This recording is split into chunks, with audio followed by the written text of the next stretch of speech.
ये बताओ अखबार में कितना पढ़ें, क्या पढ़ें, अखबार को कैसे पढ़ें? ये नहीं पढ़ना सर कि इसका मर्डर हो गया, वो भाग गया, ये तो कुछ और ये नहीं पढ़ती थी मैं पीछे से अखबार को स्टार्ट करती थी। पीछे से स्पोर्ट्स आता था, उसके बाद इकोनॉमी आती थी, उसके बाद वर्ल्ड आता था, उसके बाद एडिटोरियल आता था, फिर उसके बाद बीच वाले 3-4 पेजेस में यू ही निकलती थी कि उसने उसको मार दिया, उसने उसको मार दिया, ऐसे ऊपर ऊपर की लाइंस पढ़ती थी। फिर फर्स्ट पेज पे पहुंच जाती थी। फर्स्ट पेज पे और कुछ डिटेल्स आती थी, किसी की विजिट हो रही है, कुछ प्रोक्योरमेंट किया है हमारी आर्म फोर्सेज ने या फिर कुछ और किया, तो उसके बाद पढ़ के फिर मैं करंट अफेयर की वीडियो भी देखती थी। फिर डिफेंस के लिए एक अलग चैनल भी फॉलो कर रखा था, तो वो हिसाब से ऐसा ऑर्गेनाइज हो जाता था। एक बार अखबार में पढ़ लिया, एक बार करंट अफेयर में पढ़ लिया, एक बार उस वीडियो में पढ़ लिया, तो जो इंपॉर्टेंट वाली न्यूज होती है वो आपके सामने 3 बार सामने अपने आप ही आ जाएगी, तो आपको पता चल जाता है कि क्या चीज इंपॉर्टेंट है। आजकल बच्चों की पढ़ाई में सबसे ज्यादा बाधा रील्स बनी हुई है, इसे कैसे पीछा छुड़ाया? पीछा क्या, थोड़ा सा पीछे पढ़ने ही नहीं दिया उनको। मैं हूं ही नहीं सर, मैंने कभी ऐसे अकाउंट बनाया नहीं है, तो बच्चों को बहुत वैसी बात लगेगी। मेरे जो आसपास बच्चे उनको भी बड़ी वैसे ही लगती है कि तू है नहीं। आजकल तो हर कोई करता है, हर कोई करता है, तभी तो सब भेड़ चाल में चल रहे हैं। आप जितना अलग तक चलोगे दुनिया से, उतना ही तो अलग कर पाओगे। मैंने सर ऐसे होता था कि मैं झूठ नहीं बोलूंगी, मैंने यूट्यूब वगैरह पे मैं देखती हूँ रील्स वगैरह, बट वो ऐसे होता है कि आप अपना रेस्ट ले रहे हो जब 10-15 मिनट के लिए बीच में, उस टाइम देख लो, हंस लिए, खेल लिए, कोई हंसी मजाक वाली वीडियो देख ली। खाना खाते टाइम फोन देखती हूँ, मैं झूठ नहीं बोलूंगी। उस टाइम थोड़ा सा खाना खा रहे हो तो आप रेस्ट ले रहे हो 10-15 मिनट का, 20 मिनट का, तो एक एपिसोड देख लेती थी मैं अपनी जो फॉलो करती थी सीरीज वगैरह। 20 मिनट का एपिसोड देख लिया, खाना खा लिया, माइंड को भी रेस्ट मिला, हंसी खेले, दोबारा उठ के फिर पढ़ने लग गए। तो उस चीज को इतना लिमिट में रखा है कि वो आपको हेल्प करे, आपको हेल्पलेस ना बनाए, तो उसमें मैं उस चीज को यूज किया है सर मैंने। बाकी मैंने टेक्नोलॉजी का यूज किया है सर अपनी पढ़ाई के अंदर बहुत ज्यादा। Okay. अपनी किताबों से अलग हटके क्या नॉवेल्स और क्या पढ़ते थे? नॉवेल्स तो नहीं सर, मैंने रिसेंटली ऐसे किताब पढ़ना स्टार्ट किया था और भगत सिंह वाली किताब पढ़ी है उसके बाद। वरना सर मेरा किताबों से अलग हटके ये न्यूज़पेपर वगैरह, और मैं अलग से एक आर्टिकल का मैंने वो बना रखा था सर, उसमें एसएसबी के लिए भी अलग से आर्टिकल आते हैं जो इम्पोर्टेंट होते हैं, तो वो पढ़ती थी। तो अलग से सर मेरी यही चीजें ज्यादा चलती थी, मैंने बुक्स वगैरह ज्यादा फॉलो नहीं करी। आजकल बच्चे भगत सिंह को और इनको छोटराम को अम्बेडकर को पढ़ना भूल गए हैं। वो सर थोड़ा सा उस मेंटेलिटी के लिए ना सर, कि उन्होंने स्टार्ट किया है इस चीज को, पेट्रोलिज्म वाली को, तो उस मेंटेलिटी को मैं एक बार पढ़ना चाहती थी सर, उनकी सोच क्या थी, क्योंकि सर मेरी उम्र के ही थे सर वो, तो उस उम्र में ऐसी मेंटेलिटी होना इतना। किस चीज से प्रभावित हुए भगत सिंह की? उनका सर मेरे को थोड़ा सा वो जो उनकी बुक का ही नाम है वाई एम एथिस्ट के, तो मेरा थोड़ा सा लॉजिकल वे में चलता है कि मैं थोड़ा सा रिलीजियस वे में इतना ज्यादा नहीं हूँ, मानती हूँ, बट ऐसे इस वे में कि थोड़ा सा ये जो हमारी आजकल परंपरा वगैरह चलती है उसमें शायद इतना बिलीव नहीं करती, तो मेरे को बहुत सुनने को मिलता है बाहर निकलती हूँ तब, तो उसमें मैं एक बार पढ़ना चाह रही थी कि कैसे मैं उनसे रिलेट कर पाऊंगी। तो उनके मैंने कुछ लाइंस पढ़ी सर, काफी मोटिवेट हुई सर मैं, और कैसे उन्होंने ऐसे कभी जब वो जेल में गए थे उसके बाद उन्होंने बोल दिया था कि मैं जेल में आया हूँ, उसके बाद ये मेरा रीजन ही है कि मैं लोगों को मोटिवेट करूँ। तो अगर उनके पापा उनको निकलवाने की भी कोशिश कर रहे थे, तो उन्होंने अपने पापा से भी लड़ाई कर ली कि मैं यहाँ पे एक क्रांति लाने की कोशिश कर रहा हूँ, मेरे को जेल से मत निकालो, मैं अपने अपराध की ऐसे सजा लेके अपने आसपास के जो क्रांतिकारी उनको मोटिवेट कर रहा हूँ कि वो भी इस चीज को करे। मतलब सर काफी बोल्ड मेंटेलिटी थी सर उनकी। ठीक है। मेरे को ऐसे फील होता है कि अभी 1 महीने से मैंने ऐसे ऊपर नजरें उठाई हैं, मेरे को मेरे गली वाले नहीं जानते थे सर, मैं झूठ नहीं बोलूंगी। जब फंक्शन किया तो वो आके बोल रहे थे, हमें लगता था इनके 2 ही बच्चे हैं, तो सर उस वे मैंने रखा, मैंने पढ़ाई करी अपनी पूरी, अंदर बाहर निकलती थी सुबह रनिंग के लिए, शाम को बैडमिंटन के लिए, फिर बाहर निकल जाती थी, सुबह सुबह जल्दी दिल्ली पहुंच जाना, फिर जब काम वाम पूरा हो जाए वापस जल्दी सुबह सुबह आ जाना। तो अपना काम का ही वो रखा है, अगर थोड़ा बहुत वो फील हो रहा है तो दिल्ली में दोस्तों के साथ घुमाए, मतलब सर थोड़ा बैलेंस्ड सा ही रखा है। मैं भी कोई वो नहीं हूँ रोबोटिक, मैं बिल्कुल नहीं बोलूंगी, मैं बिल्कुल पढ़ाई वाली बच्ची हूँ। मैं भी परेशान हो जाती थी, मैं अपनी मम्मी को बोल के भी चली जाती थी कि मम्मी परेशान हूँ, एक दिन घूम के आऊंगी, उस चीज में भी सपोर्ट किया है। तो ऐसा नहीं है तो आपको बिल्कुल बावला होना है, तो मैंने अपने माइंड को भी ऐसे संभाल के रखा है कि इसको जितना पढ़ना आता है उसको उतना ही पढ़ाओ। दोस्तों नमस्कार, मेरे साथ है बिटिया तन्नू ढांडा और ऑल इंडिया में 5वां रैंक आया है एफ कैट के एग्जाम में। एफ कैट यानी जो एयर फोर्स में फ्लाइंग ऑफिसर बनते हैं, बहुत बड़ी अचीवमेंट है। एक गांव की बेटी और अब फ्लाइंग ऑफिसर बनेगी, और बहुत शुभकामनाएं बेटी को। कैसा स्ट्रगल रहा यहाँ तक पहुंचने का, और पूरा वायरल हुई है जब से इन्होंने ये एग्जाम क्रैक किया है, तो इनके स्ट्रगल के बारे में पूछेंगे, और कैसे गांव की एक बेटी ने इतना बड़ा सपना देखा कि वो एयरफोर्स में जाकर पायलट बने, फ्लाइंग ऑफिसर बने। जी बहुत बेटा बधाई आपको, शुभकामनाएं हैं। Thank you sir. बताओ यहाँ तक का सफर बताओ, अपनी एजुकेशन के बारे में स्टार्टिंग से करेंगे। सर एजुकेशन सर मेरी ये 1st to 8th क्लास तक सर मेरी विद्या विहार स्कूल राजपुरा बैंड में हुई है। उसके बाद सर 9th 10th मैंने इंडस पब्लिक स्कूल मिर्चपुर से किया है। 11th 12th मैंने इंडस पब्लिक स्कूल यहीं जेल से किया है सर। उसके बाद सर ग्रेजुएशन के लिए मैं रामजस कॉलेज गई यूनिवर्सिटी में। और सर जहाँ तक स्ट्रगल की बात करें सर, ग्रेजुएशन होते होते ही, और सर इसका मोटिवेशन सर मेरे को, मेरी फैमिली में कोई बैकग्राउंड नहीं है डिफेंस फोर्सेस का कहीं भी किसी भी पोस्ट के ऊपर। तो जैसे मैं यूनिवर्सिटी में गई, वहाँ पे दिल्ली में बच्चों के साथ इंटरेक्शन किया, अलग अलग प्रोफेशंस की बातें चलती हैं, सब बच्चे डिस्कस करते हैं अपना फ्यूचर बैठ के।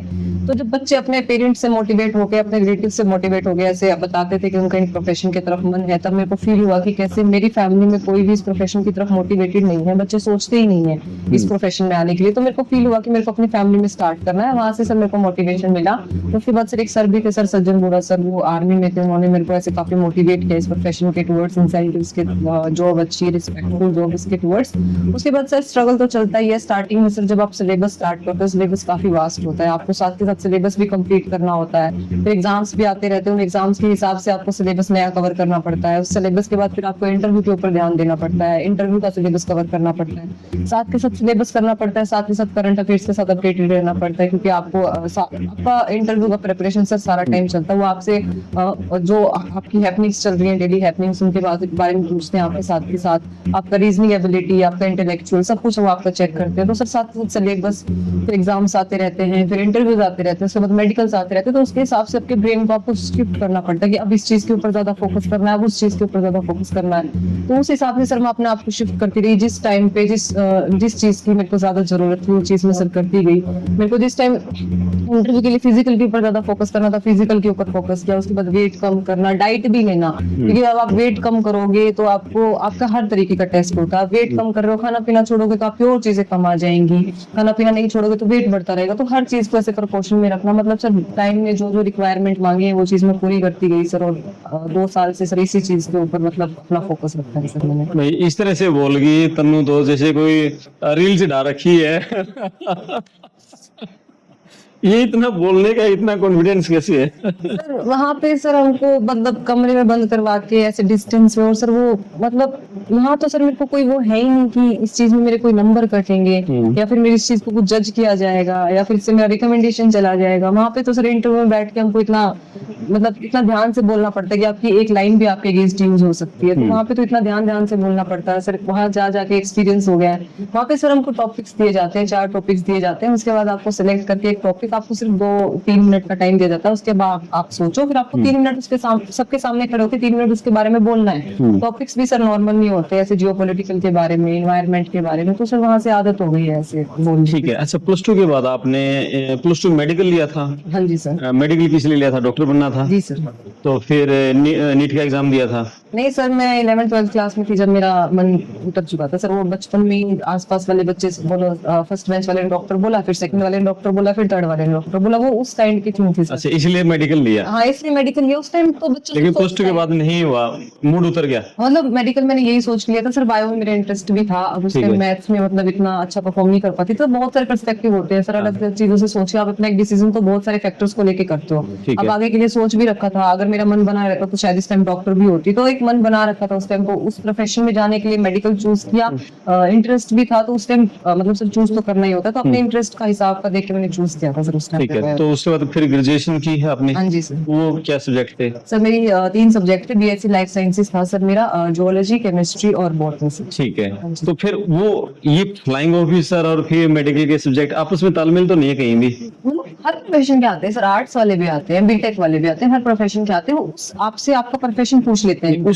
उसमें क्या टारगेट लेके चले थे जब उसमें बीएससी में एडमिशन ये सब्जेक्ट लिया आपने? ये सर मेरा इसीलिए था क्योंकि मैंने 12th के बाद ही अपनी प्रिपरेशन स्टार्ट कर दी थी इसके लिए। तो आपको कुछ एग्जाम्स के लिए एफकेट और सीरियसली आपको ग्रेजुएट होना पड़ता है एलिजिबल होने के लिए। तो ग्रेजुएशन तो करना ही था सर। तो फिर मैंने थोड़ा अच्छे जगह से थोड़ा अच्छा कोर्स किया कि आगे अगर मेरे को एमएससी या फिर किसी टीचिंग या फिर प्रोफेसर या फिर ये लैब असिस्टेंट या फिर किसी भी रिसर्च के अंदर भी जाना हुआ कल को मेरे को एज अ बैकअप, तो उस चीज के लिए भी मेरे को बेनिफिट करे, मेरी ग्रेजुएशन भी हो जाए, मेरे लिए एक बैकअप भी तैयार हो जाए। ठीक है। अच्छा, इसमें एयरफोर्स में जाना ही टारगेट था या फिर आर्मी की भी ट्राई की? आर्मी की भी ट्राई की सर, आर्मी से मैं मेरिट आउट हो गई थी सर। अच्छा, उसमें रैंक मेरा 92 था सर। ठीक है। थोड़ा सीटें कम है सर लड़कियों की, तो उसमें मैं मेरिट आउट हो गई। और यहाँ फिर एयरफोर्स में? एयरफोर्स में मेरिट इन होगी सर, थोड़ा रैंक अच्छा लाना पड़ता है सर मेरिट इन होने के लिए, तो ठीक है। एयरफोर्स में मेरिट इन होगी। आपकी आई ऑल इंडिया 5वीं पोजीशन। हाँ जी सर। ठीक, आप आगे क्या रहेगा आपका? फ्लाइंग ऑफिसर बनोगे, जहाज उड़ाओगे, क्या करोगे? सर जहाजों को कंट्रोल करने का काम है सर मेरा, वहाँ पे अच्छा। टावर्स में बैठ के कंट्रोल करना होता है, डायरेक्शंस देनी होती है, और ट्रैफिक ना हो एयर के अंदर, एनिमी की एक्सकर्शन ना हो, उस चीज को कंट्रोल करना है और उनको डायरेक्शंस देनी है। जो एक्सरसाइजेज वगैरह होंगी, मिसाइल्स वगैरह छोड़ी जाएंगी, उनकी डायरेक्शंस देनी है, वो मतलब शूट करने का ऑर्डर वगैरह सब कुछ वहाँ से टावर्स में अंदर बैठ के देना है सर। ओके, ये जहाज उड़ेगा, कैसे ऊपर जाना, नीचे जाना, ये सारा आप लोग करते हैं? टेक ऑफ करना, लैंडिंग करवाना। ओके, जी सर। तो ये तो फिर तो जहाज में सफर भी खूब करेगी। हाँ जी, मतलब ये तो नॉर्मली है सर, जो डिफेंस फोर्सेस के लोग होते हैं, आर्मी वाले भी होते हैं, एयरफोर्स वाले भी होते हैं, उनका ट्रैवल नॉर्मली इन्हीं जहाजों के अंदर ही होता है सर। ठीक यहाँ से है। वहाँ। पापा क्या करते हैं? पापा मम्मी दोनों टीचर हैं सर। अच्छा, दोनों टीचर हाँ हैं। जी सर। तो इससे बड़ा फायदा मिला होगा दोनों, पूरा एजुकेशन का माहौल था घर जी, में। पूरा एजुकेशन का माहौल है, वो तो कोई बात नहीं सर, वो एजुकेशन का क्या है, कोई कोई एजुकेशन में होके भी अपने बच्चों को ये बोलता है कि तुम टीचर की तरफ ही भागो। सर अपना अपना पर्सपेक्टिव होता है, वो मेरे को बोल सकते थे कि बेटा टीचिंग लाइन में चलो, हम भी टीचिंग लाइन में, बट एज सच वो कोई वो नहीं था, उन्होंने मेरे को पूरा माहौल दिया जिस चीज में मेरे को सब कुछ करना है। और हर पे आजकल है ना, पेरेंट्स अपनी इच्छाएं बच्चों पर ज्यादा थोप रहे हैं। वो जो बनना चाहते थे नहीं बन पाए, तो बच्चों से बनवाना चाहते। पेरेंट्स क्या चाहते थे तन्नू से? पेरेंट्स यही चाहते थे सर, उनको दिखता था सर, अब पढ़ाई में इतना लगे हुए हैं, इतना डिटर्मिनेशन दिखता है, तो उनको एक बार ऐसे होता है कि हम बैठ जाते हैं, एक बार इसको करने देते हैं। अगर ऐसा ना हो कि बच्चा करता हुआ नहीं दिख रहा, तो उनके अंदर से आता बेटा ये कर ले, वो कर ले। मेरा ऐसे शायद उनको दिखता था कि लगी हुई है, कर ही लेगी, तो शायद इसलिए उन्होंने मेरे को कभी बोला नहीं। तो बार बार इनको हो जाता था, मेरिट आउट भी देखे हैं, एग्जाम्स भी डिफिकल्ट, एग्जाम्स देने जाती रहती थी, मेडिकल्स होते रहते थे, परेशान होती रहती थी, दिखता था तो कभी कभार बोल लेते थे कि बेटा इस चीज की तैयारी कर ले, उस चीज की तैयारी कर ले, बट मैं बोल देती थी कि मेरा इसी में मन है, और अपना ऐसे डिटर्मिनेशन दिखा देती थी कि हर बच्चे को ये डिफिकल्टीज फेस करनी पड़ती है, ऐसी कोई बात नहीं है। उसके बाद समझ जाते थे कि इसका पूरा मन इसी में है, तो पूरा मन था सर इस चीज के अंदर, शायद इसलिए इतनी जल्दी और इतने अच्छे से कर लिया। मन की बात होती है सर, जब दिमाग में बैठा रखा था तो सर बच्चा कर ही जाता है। ठीक है, अभी ग्रेजुएशन के बाद कितने साल तैयारी में लगे आप? 2 साल हो गए सर मेरे को, तो 2023 में जून में सर मेरी ग्रेजुएशन कंप्लीट हो गई थी। ठीक है, हाँ जी। कितने एग्जाम दिए इस दौरान आपने? मैंने सर एग्जाम तो सर मैं 6-7 दे चुकी हूँ, इंटरव्यू में 5 दे चुकी हूँ सर।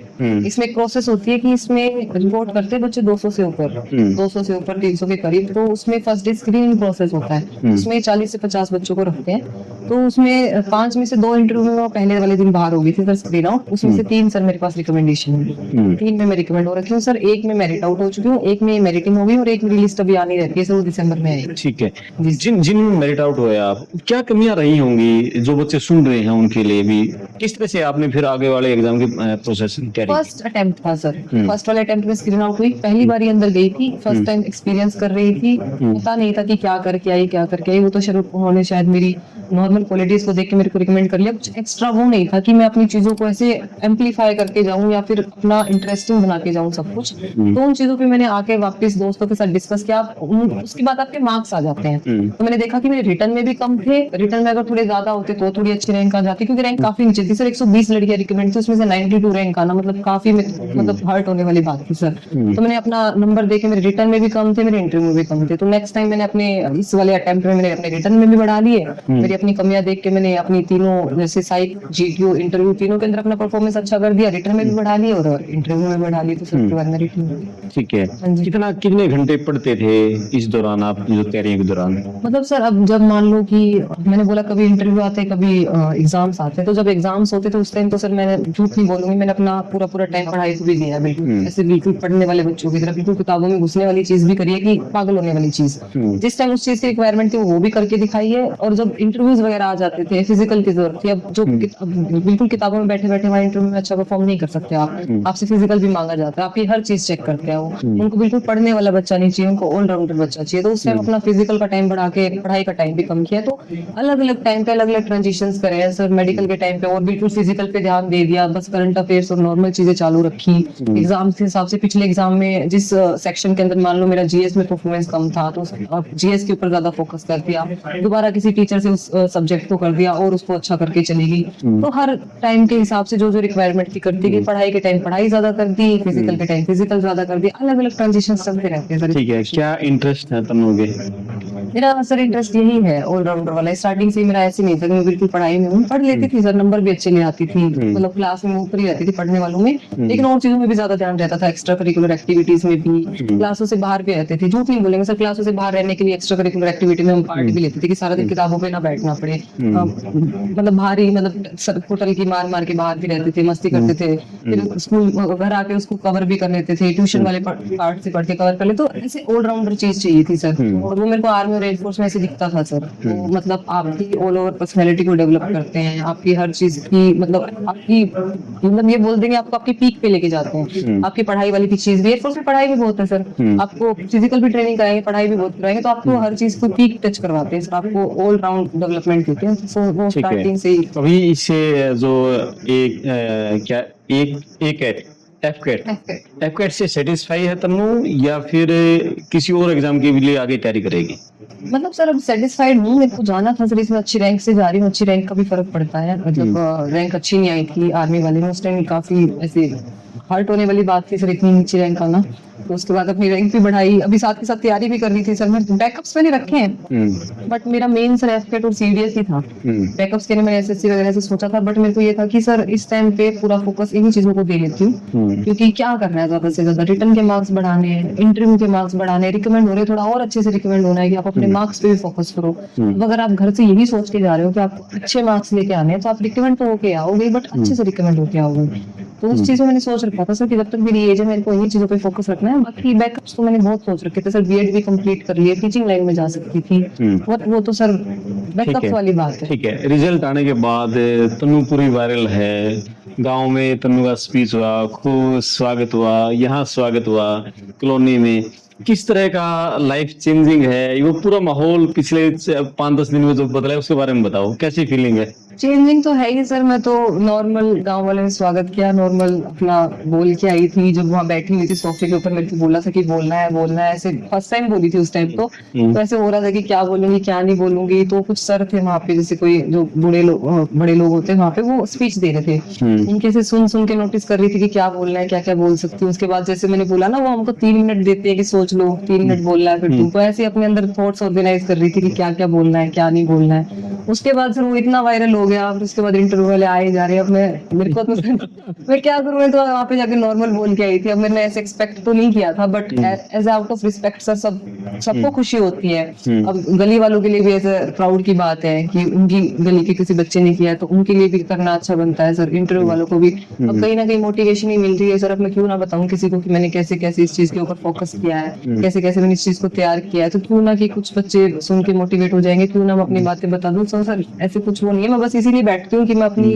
प्रोसेस शेयर कर पाऊँ कि मैंने कैसे कैसे। मेरे को किसी ने वो भेजा है कि मैं उसको बल्कि पूरा भी नहीं देख पाया, वो पापा को आपने क्या जवाब दिया, वो क्या बात थी? वो ये था कि सर हमारे ऐसे है कि हमारे पापा हमें कभी ऐसे नहीं कहते हैं कि बैठ के कि पापा के पास जाने में डर लगे कि पापा ये करना है या पापा वो करना है, पापा दूर से ऐसे हाथ हिला देते, बेटा जो करना है जो कर लो, करना है कर लो, तुम करो तुम्हारा काम है, तुम करो तुम्हारा काम है, तो उस चीज पे मैंने बोला था कि पापा आप कह रहे थे कि कर कर कर, मैंने कर दिया। ठीक है, चलो, और लड़कियों के लिए अब क्या कहना चाहोगे, पेरेंट्स को क्या कहना चाहोगे, लड़कियों के आगे बढ़ने के लिए मौका दें वो?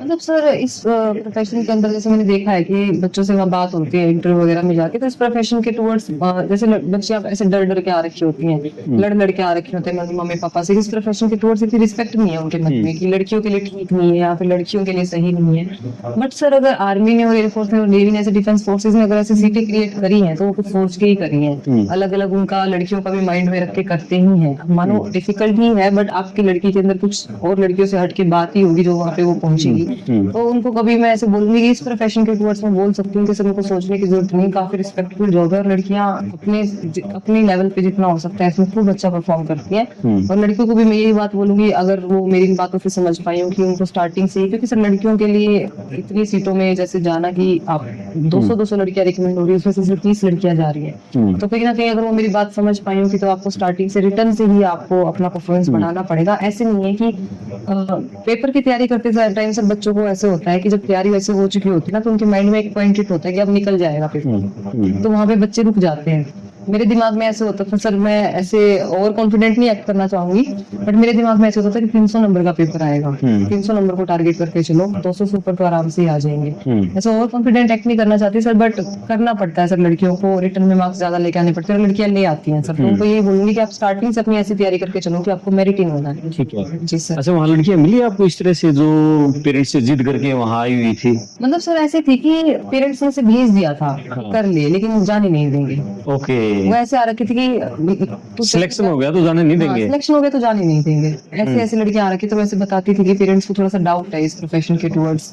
आसपास लोगों की बात सुनते हैं सर। मान लो कि कोई सर है जो रिटायर्ड है बहुत पुराने आर्मी से, उस टाइम तो आर्मी में होते ही नहीं थी लड़कियां और ये वो। उन्होंने उस टाइम का माहौल देखा है, वो बताते हैं कि लड़कियों के लिए ऐसे ठीक नहीं है ये वो। बट सर अगर जाती है तो सब करती ही है सर, ऐसा नहीं कि कोई भाग के आ रही है वहां से या कुछ कर रही है। अब सर नॉर्मल प्रोफेशन तो है नहीं, one of the highest profession है, इतना मतलब इतना रिस्पेक्टेड प्रोफेशन है, तो उसके हिसाब से आपको वो लेवल्स तो उनको दिखाने ही पड़ेंगे। ऐसा नहीं है कि आप लड़की हो तो वो लड़की वाला पार्ट लेके आप पीछे बैठ जाओ कि मैं तो लड़की हूँ, वो सब तो करना ही पड़ेगा। बट ऐसे कोई वो बात नहीं है कि आप अपने बच्चों को खींचो या फिर कुछ और करो। जब आप जाने दोगे अपने बच्चों को, जब तो सीटें बढ़ेंगी सर लड़की के बाद भी जाके। चलो, मम्मी पापा के बारे में क्या कहना चाहोगे, यहाँ तक पहुँचाया जिन्होंने? यहाँ तक पहुंचाया सर, उनका पूरा सपोर्ट है सर। कभी किसी चीज से रोका नहीं। स्टार्टिंग में उनको पता भी नहीं था मैं किस चीज की तैयारी कर रही हूँ, कभी टोका नहीं, जो करना है कर, वो रखा। मेरे को कभी बोला नहीं कि इसमें मत जा या फिर इसके लिए तू ठीक नहीं है ये वो। शायद वो स्टार्टिंग से डिटर्मिनेशन दिखता था कि आगे जाके कर ही लेगी। तो उनको ये चीज भी दिखती थी कि कैसे, अब मेरे को बोलते थे सर और प्रोफेशंस के लिए भी एक आध बार हर पेरेंट के मन में आती है कि बेटा इसकी कर रही है, इसकी भी कर ले। बट मेरे को बैठ के दिखता था कि अगर मैंने अपना माइंड ये बना लिया ना कि ये नहीं होगा, ये भी तैयार कर लेती हूँ, तो मेरा उस चीज से अपना 100% हट जाएगा। मेरे को स्टार्टिंग से ऐसे सपोर्ट किया है सर। अगर मैंने बोला है कि मेरे को इसी की करनी है तो उसकी मेरे को करने दी है। एक लाइन बोलेंगे कि बेटा कर ले और उसके बाद बोल दे रही हूँ नहीं मम्मी, तो उसके बाद दोबारा नहीं बोला सर। मतलब जो ना भी कभी पैसों की ना कभी खाने की। अब हर बार मेडिकल के हिसाब से डाइट भी अपनी शिफ्ट करती थी, ये नहीं खाऊंगी वो खाऊंगी, ये नहीं खाऊंगी ये बना देना, घी कम डाल दो, इतना घी नहीं खाऊंगी। पीछे से मेरी सब्जी में डालती थी सर मेरी मम्मी घी, मेरे को पता है, बट ऐसे बोलती थी कि मैं कि इतना घी नहीं खाऊंगी, अब मेरे को वेट कम करना है। सब कुछ उस हिसाब से शिफ्ट किया है सर। पापा ने रनिंग वगैरह में लेके गए हैं मेरे को। अब एक मोटिवेशन तो आती है, सुबह सुबह एक बंदा खड़ा आपको नीचे से चिल्लाने के लिए, तन्नू आजा रनिंग पे चलते हैं, तो वो सर वो चीज पापा ने करी है। साथ में दौड़ते थे मेरे, इतना मैं ज्यादा दौड़ लेती हूँ सच में, वो एज हो गई उनकी, फिर भी साथ में दौड़ते रहते थे सर। जब दौड़ा नहीं जाता तो साथ में चलते रहते थे। पापा पत्ते खिलाते थे सर मेरे को, अमरूद के पत्ते खिला रहे हैं, लीफलेट्स खिला रहे हैं, बेटा इससे तेरे को पावर मिलेगी, ये खा वो खा, खिला रहे ये खा वो खा, पत्तियां लेके आ रहे रोज नई नई। तो सर मतलब हर तरीके से ध्यान रखना है सर कि बच्चे को आगे जाके इंटरव्यू में कुछ दिक्कत ना आए, ना पढ़ाई के वे में। मेरे लिए अखबार ढूंढते फिरते थे सर, कभी 3 दिन अखबार नहीं आया तो इतने परेशान हो जाते थे, उनके बिल्कुल पीछे पड़ जाते थे अखबार वालों को। अखबार नहीं आया 3 दिन से, किसी और उसका मांग लाएंगे पब्लिकेशन का, लेकिन हर रोज अखबार पूरा किया है मेरा कि हर रोज इसको अखबार पढ़ने को मिलना चाहिए। तो बिल्कुल छोटी छोटी माइन्यूट चीज का भी ध्यान रखना है सर। शायद इसीलिए वो इतनी माइन्यूट डिटेल मेरी कंप्लीट हुई है, तो इसलिए मेरा इतना ऑर्गेनाइज्ड वे में मेरा इंटरव्यू। कौन सा अखबार पढ़ा आपने? मैंने सर हिंदुस्तान टाइम्स पढ़ा। ओके, अच्छा, आजकल के बच्चे द हिंदू ज्यादा पढ़ रहे हैं? तो हिंदू का सही है सर, बट मेरे को थोड़ा सा है कि थोड़ा सा अभी तो जैसे मेरा हो गया, बट मेरा ऐसा रहता है स्टार्टिंग से, अब सर गांव वाले बैकग्राउंड से बिलोंग करते हैं तो धीरे धीरे ट्रांजिशन लेके आना। द हिंदुस्तान टाइम्स में तो थोड़ा सा अपनी लैंग्वेज के हिसाब से लगता था, वो समझनी भी होती है, आपको अपना प्रोनाउंसिएशन भी डेवलप करना है, थोड़ा सा वो आर्टिकल्स पढ़ के भी बोलना आ जाता है सर। जब आप आर्टिकल्स पढ़ रहे हो तो उन्होंने उस अपने टॉपिक को किस वे में ऑर्गेनाइज किया, स्टार्ट कैसे किया, फिनिश कैसे किया, एंड कैसे किया, तो उस वे में सर मैंने हिंदुस्तान, पहले ट्रिब्यून भी पढ़ा है सर मैंने, वो थोड़ा और सिंप्लीफाइड है। पहले ट्रिब्यून पढ़ा है, फिर हिंदुस्तान टाइम्स पढ़ा है, उसके बाद और डिफिकल्ट न्यूज़पेपर पे आती, बट अभी इसलिए मैं हिंदुस्तान टाइम पढ़ रही थी, धीरे धीरे अपना ट्रांजिशन बढ़ाऊंगी। अच्छा, जो बच्चे अभी सुन रहे हैं आपकी तरह जो जाना चाह रहे हैं, अखबार में कितना पढ़े, कैसे पढ़े, अखबार को क्या पढ़े उसमें? ये नहीं पढ़ना सर कि इसका मर्डर हो गया वो भाग गया कुछ, और ये नहीं पढ़ती थी मैं पीछे से अखबार, एडिटोरियल पेज पीछे से अखबार को स्टार्ट करती थी। पीछे से स्पोर्ट्स आता था, उसके बाद इकोनॉमी आती थी, उसके बाद वर्ल्ड आता था, उसके बाद एडिटोरियल आता था, फिर उसके बाद बीच वाले 3-4 पेज उसमें यू ही निकलती थी कि उसने उसको मार दिया, उसने उसको मार दिया, ऐसे ऊपर ऊपर की लाइंस पढ़ती थी। फिर फर्स्ट पेज पे पहुंच जाती थी। फर्स्ट पेज पे और कुछ डिटेल्स आती थी, किसी की विजिट हो रही है, कुछ प्रोक्योरमेंट किया है हमारे आर्म फोर्सेस में या फिर कुछ और किया है, तो उसके बाद पढ़ के फिर मैं करंट अफेयर की वीडियो भी देखती थी। फिर डिफेंस के लिए एक अलग चैनल भी फॉलो कर रखा था, तो वो हिसाब से ऐसे ऑर्गेनाइज हो जाता था। एक बार अखबार में पढ़ लिया, एक बार करंट अफेयर में पढ़ लिया, एक बार उस वीडियो में पढ़ लिया तो जो इम्पोर्टेंट वाली न्यूज होती है वो आपके सामने 3 बार सामने अपने आप ही आ जाएगी, तो आपको पता चल जाता है कि क्या चीज इम्पोर्टेंट है। आजकल बच्चों की पढ़ाई में सबसे ज्यादा बाधा रील्स बनी हुई है, इसे कैसे पीछा छुड़ाया? पीछा क्या, थोड़ा सा पीछे पढ़ने ही नहीं दिया उनको। मैं हूं ही नहीं सर, मैंने कभी ऐसे अकाउंट बनाया नहीं है, तो बच्चों को बहुत वैसी बात लगेगी, मेरे जो आसपास बच्चे उनको भी बड़ी वैसे ही लगती है कि तू है नहीं, आजकल तो हर कोई करता है, तभी तो सब भेड़ चाल में चल रहे हैं। आप जितना अलग तक चलोगे दुनिया से उतना ही तो अलग वो कर पाओगे। मैंने सर ऐसे होता था कि मैं झूठ नहीं बोलूंगी, मैंने यूट्यूब वगैरह पे मैं देखती हूँ रील्स वगैरह, बट वो ऐसे ही होता है कि आप अपना रेस्ट ले रहे हो जब 10-15 मिनट के लिए बीच में, उस टाइम देख लो, हंस लिए खेल लिए, कोई हंसी मजाक वाली वीडियो देख ली। खाना खाते टाइम फोन देखती हूँ, मैं झूठ नहीं बोलूंगी, उस टाइम थोड़ा सा खाना खा रहे हो तो आप रेस्ट ले रहे हो 10-15 मिनट का, 20 मिनट का, तो एक एपिसोड देख लेती थी मैं अपनी जो फॉलो करती थी सीरीज वगैरह, 20 मिनट का एपिसोड देख लिया, खाना खा लिया, माइंड को भी रेस्ट मिला, हंसे खेले, दोबारा उठ के फिर पढ़ने लग गए। तो उस चीज को इतना लिमिट में रखा है कि वो आपको हेल्प करे, आपको हेल्पलेस ना बनाए, तो उसमें मैं उस चीज को यूज किया है सर मैंने। बाकी मैंने टेक्नोलॉजी का यूज किया है सर अपनी पढ़ाई के अंदर बहुत ज्यादा। ठीक है, अपनी किताबों से अलग हटके क्या नॉवेल्स और क्या पढ़ते थे? नॉवेल्स तो नहीं सर, मैंने रिसेंटली ऐसे किताब पढ़ना स्टार्ट किया था, भगत सिंह वाली किताब पढ़ी है उसके बाद, वरना सर मेरा किताबों से अलग हटके ये न्यूज़पेपर वगैरह, और मैं अलग से एक आर्टिकल का मैंने वो बना रखा था सर, उसमें एसएसबी के लिए भी अलग से आर्टिकल आते हैं जो इम्पोर्टेंट होते हैं, तो वो पढ़ती थी, तो अलग से सर मेरी यही चीजें ज्यादा चलती थी, मैंने बुक्स वगैरह ज्यादा फॉलो नहीं करी। आजकल बच्चे भगत सिंह को और इनको छोटराम को अम्बेडकर को पढ़ना भूल गए हैं। वो सर थोड़ा सा उस मेंटेलिटी के लिए ना सर कि उन्होंने स्टार्ट किया है इस चीज को, पेट्रोलिज्म वाली को, तो उस मेंटेलिटी को मैं एक बार पढ़ना चाहती थी सर, उनकी सोच क्या थी, क्योंकि सर मेरी उम्र की थी सर वो, तो उस उम्र में ऐसी मेंटेलिटी होना इतना। किस चीज से प्रभावित हुए भगत सिंह की? उनका सर मेरे को थोड़ा सा वो जो उनकी बुक का ही नाम है वाई एम एन एथिस्ट जैसे करके, तो मेरा थोड़ा सा लॉजिकल वे में चलता है कि मैं थोड़ा सा रिलीजियस वे में इतना ज्यादा नहीं हूँ, मानती हूँ बट ऐसे इस वे में कि थोड़ा सा ये जो हमारी आजकल परंपरा वगैरह चलती है उसमें शायद इतना बिलीव नहीं करती, तो मेरे को बहुत सुनने को मिलता है बाहर निकलती हूँ तब, तो उसमें मैं एक बार पढ़ना चाह रही थी कि कैसे मैं उनसे रिलेट कर पाऊंगी, तो उनके मैंने कुछ लाइंस पढ़ी सर, काफी मोटिवेट हुई सर मैं, और कैसे उन्होंने ऐसे कभी जब वो जेल में गए थे उसके बाद उन्होंने बोल दिया था कि मैं जेल में आया हूँ, उसके बाद ये मेरा रीजन ही है कि मैं लोगों को मोटिवेट करूँ, तो अगर उनके पापा उनको निकलवाने की भी कोशिश कर रहे थे तो उन्होंने अपने पापा से भी लड़ाई कर ली कि मैं यहाँ पे एक क्रांति लाने की कोशिश कर रहा हूँ, मेरे को जेल से मत निकालो, मैं अपने अपराध की ऐसे सजा लेके अपने आसपास के जो क्रांतिकारी उनको मोटिवेट कर रहा हूँ कि वो भी इस चीज को करे, मतलब सर काफी बोल्ड मेंटेलिटी थी सर उनकी। ठीक है, क्या कहना चाहोगे आखिर में? आखिरी में यही कहना चाहूंगी सर, मेरे को खुद फील नहीं हुआ कि कैसे हो गया, शायद वो मेरे को ऐसे फील होता है कि अभी 1 महीने से मैंने ऐसे ऊपर नजरें उठाई हैं, मेरे को मेरे गली वाले नहीं जानते थे सर, मैं झूठ नहीं बोलूंगी, जब फंक्शन किया तो वो आके बोल रहे थे हमें लगता था इनके 2 ही बच्चे हैं, तो सर उस वे में नहीं रखा, मैंने पढ़ाई करी अपनी पूरी, अंदर बाहर निकलती थी सुबह रनिंग के लिए, शाम को बैडमिंटन के लिए, फिर बाहर निकल जाती थी, सुबह सुबह जल्दी दिल्ली पहुंच जाना, फिर जब काम वाम पूरा हो जाए वापस जल्दी सुबह सुबह आ जाना, तो अपना काम का ही वो रखा है, अगर थोड़ा बहुत वो फील हो रहा है तो दिल्ली में दोस्तों के साथ घुमाए, मतलब सर थोड़ा बैलेंस्ड सा ही रखा है। अब मैं अभी कोई वो नहीं हूँ रोबोटिक, मैं बिल्कुल नहीं बोलूंगी, मैं बिल्कुल पढ़ाई वाली बच्ची हूँ, मैं भी परेशान हो जाती थी, मैं अपनी मम्मी को बोल के भी चली जाती थी कि मम्मी परेशान हूँ, एक दिन घूम के आऊंगी, उस चीज में भी सपोर्ट किया है, तो ऐसा नहीं है तो आपको बिल्कुल बावला होना है, तो मैंने अपने माइंड को भी ऐसे संभाल के रखा है कि इसको जितना पढ़ना आता है उसको उतना ही पढ़ाओ। क्या मेडिटेशन का कुछ सहारा लिया? हाँ जी, मेडिटेशन का भी सहारा लिया? हाँ जी, मैं योगा और मेडिटेशन करती हूँ सर। ओके, हाँ जी, क्रिया करती हूँ और सूर्य नमस्कार करती हूँ सर। ठीक है, उससे बेनिफिट मिला? बेनिफिट मिलता है सर, आप फोकस्ड रहते हो। ठीक है, बहुत बढ़िया, बहुत बढ़िया। और ये है तन्नू ढांडा, और एयर फोर्स में फ्लाइंग ऑफिसर बने हैं, ऑल इंडिया में 5वां रैंक इनका हासिल हुआ है। पूरे इन्होंने बताया कि किस तरह से पढ़ाई की, कैसे अपने आप को मेंटेन रखा, और किस तरह से इन्होंने विपरीत परिस्थितियों में जब स्टार्टिंग के जो इंटरव्यूज दे रही थी उसमें जब फेलियर आ रहे थे उसके बाद कैसे इन्होंने इम्प्रूव करके और 5वां रैंक हासिल करके और आज इतना बड़ा मुकाम हासिल कर लिया। बहुत बधाई, शुभकामनाएं आपको। आप अपने कमेंट्स करना और तन्नू को भी कमेंट्स करके बधाई देना। मैं आपका दोस्त क्रमपाल, धन्यवाद।